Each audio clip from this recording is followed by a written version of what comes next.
જલ્લા દેવતાઓનું સાહેબ સ્મરણ કરવાનું. જલ્લા દેવતા માં સાબરમતીમાં નમો નમસ્તે સ્ફટિક પ્રભાયા સુશ્વેતારાય સુમંગલાય.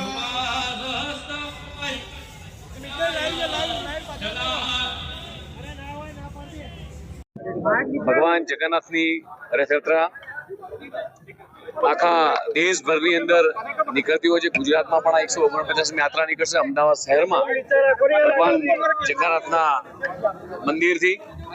એના પૂર્વે આજે જ્યારે જળયાત્રા છે, જળયાત્રાની અંદર અવિચલજીજી મહારાજ, દિલીપદાસજી, માન્ય મેયરશ્રી, પૂર્વ ડેપ્યુટી સીએમ શ્રી નીતિનભાઈ, ખૂબ મહાનુભાવ સાધુ સંતો સાથે આજે જળાભિષેક થયો છે.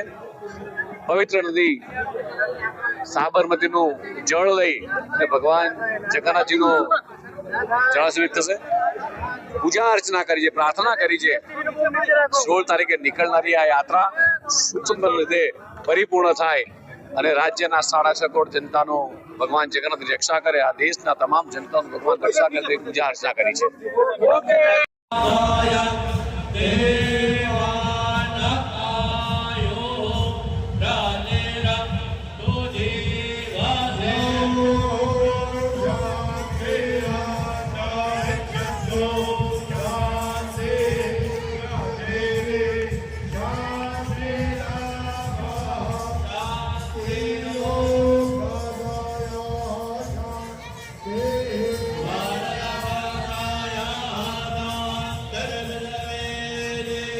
જે 149મી ભગવાન જગન્નાથજીની રથયાત્રા છે એની તૈયારી પોલીસ દ્વારા અત્યારથી ચાલુ કરી દેવામાં આવે છે અને પોલીસ દ્વારા આખા રૂટ ઉપર સદંતર ફૂટ પેટ્રોલિંગ કરવામાં આવી રહી છે.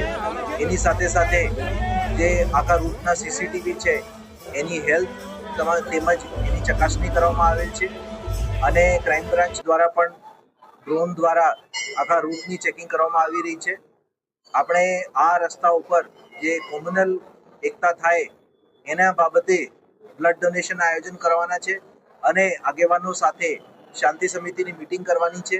તેમજ આ રૂટ ઉપર જે ઈવી વાહનો દ્વારા પેટ્રોલિંગ અને ફ્લેગ માર્ચ પણ આવનાર દિવસોમાં કરવાના છે અને રથયાત્રા શાંતિપૂર્વક થાય એના માટે પોલીસ દ્વારા જે આખી તૈયારીઓ છે એ કરવામાં આવી રહી છે.